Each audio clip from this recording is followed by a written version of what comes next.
এরপরে যখন মানুষটি মারা যায়, মানুষটি মারা যাবার পরে আত্মীয় স্বজন সবাই এসে ডেড বডি দেখে।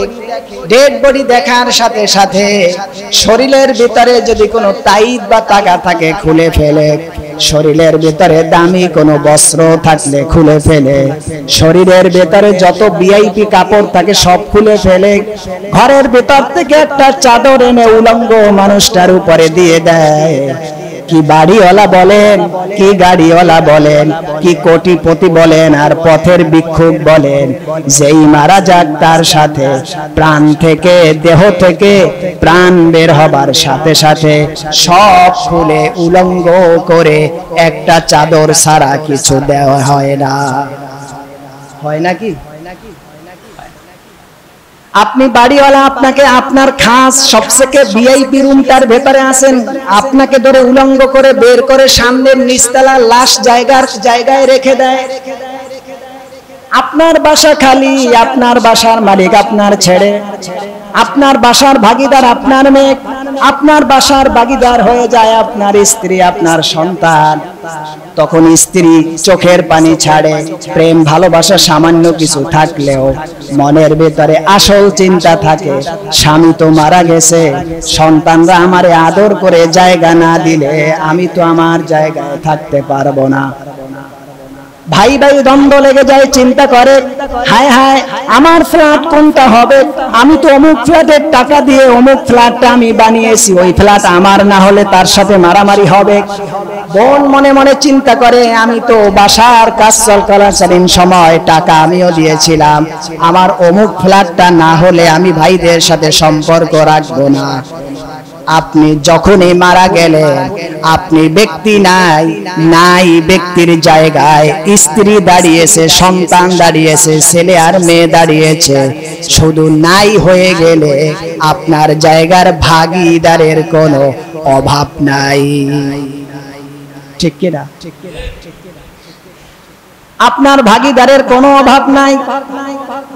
আমার প্রিয় ভাইয়ারা, এজন্য মুহাম্মদ সাল্লাল্লাহু আলাইহি ওয়াসাল্লাম আমাদেরকে শিক্ষা দিয়েছেন, তুমি যখন মারা যাও, তোমার শরীর থেকে যখন জামাগুলি খুলে ফেলা হয়, রাসূল করিম সাল্লাল্লাহু আলাইহি ওয়াসাল্লাম বলেছেন, এই রূহটা বডি থেকে বের হবার পরে যখন আসমানে নিয়ে যাওয়া হয়, আসমানে নিয়ে যাবার পরে আবার ট্রান্সফার করে দেওয়া হয়, ট্রান্সফার হয়ে এসে বডির ভিতরে রূহটা ঢোকে না, বডির বাহিরে আর আপনার আমার খাটের পাশে আর চারিপাশে রূহটা ঘুরতে থাকে। ওই রূহ তখন তাকিয়ে দেখে, আহারে তোমার কলিজার টুকরো সন্তান কোরআন পড়তেছে কিনা, কলিজার টুকরো মেয়ে তোমার রূহের মাগফিরাতের জন্য আল্লাহর কাছে দোয়া করতেছে কিনা, তোমার কলিজার টুকরো স্ত্রী সন্তান নয়নের পুত্তলি যাদেরকে রেখে গিয়েছো, তোমার আমার রূহটা বডির বাহিরে বসে ঘুরে ঘুরে দেখতে থাকে কে তার জন্য মাগফিরাতের কামনা করে, আর কে জায়গা জমি নিয়ে ভাগ বন্টনের জন্য দিশেহারা হয়ে গেছে। সব কিছু তোমার আমার রূহ বডির বাহিরে বসে ঘুরে আর দেখতে থাকে। শুধু দেখে তাই নয়, হাদিসের মধ্যে এসেছে যখন মানুষ এই রূহটা ঘুরতে থাকে, শরীর থেকে যখন কাপড়গুলি খোলা হয়, তখন ওই মৃত্যু মানুষ যেহেতু কথা বলতে পারে না, তাই আপনি আমি শুনতে পারি না, কিন্তু রাসূলুল্লাহ বলেছেন ওই মানুষটা তখনও ব্যথায় এত বেশি কাতর হয়ে থাকে, সে বলতে থাকে আমার শরীর থেকে আমার জামাটা আস্তে খোলো, আমাকে তুমি গোসলের জন্য নিয়ে যাচ্ছ, পানিটা বেশি গরম আমার শরীরে দিও না, আমার ব্যথা লাগে, আমার শরীর থেকে রূপার আংটিটা খুলে ফেলতেছো, আস্তে করে খুলো, আমার শরীর এত ব্যথাগ্রস্ত হয়ে আছে। আল্লাহ পাকের হাবিব বলেন মউতের মানুষ তখনও চিৎকার করে কথা বলতে থাকে, কিন্তু তার জবান বন্ধ বিদায় ওই আওয়াজটা পৃথিবীর কোনো মানুষ শুনতে পারে না। আমার প্রিয় ভাইয়েরা, এজন্য মৃত্যু মানুষের শরীর থেকে কাপড় খুলতে হবে আস্তে। সুবহানাল্লাহ বলবেন না? মৃত্যু মানুষের যদি রূপার আংটি থাকে এটা খুলতে হবে আস্তে। পানিটা যখন আপনি গরম দিবেন, এত বেশি গরম জোশ হয়ে না যায় যেটা চামড়ায় দিলে পরে চামড়া খসে খসে পড়ে যাবে।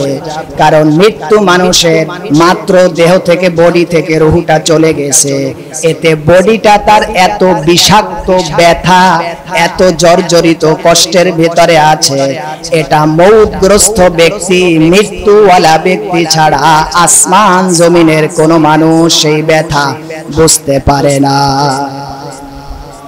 প্রচন্ড ব্যথা, ব্যথায় সে জর্জরিত হয়ে থাকে। এজন্য কাপড় আস্তে খুলতে হবে, আংটি রূপার থাকলে আস্তে খুলতে হবে, আনুষঙ্গিক শরীরে আরো কিছু থাকলে আস্তে খুলতে হবে।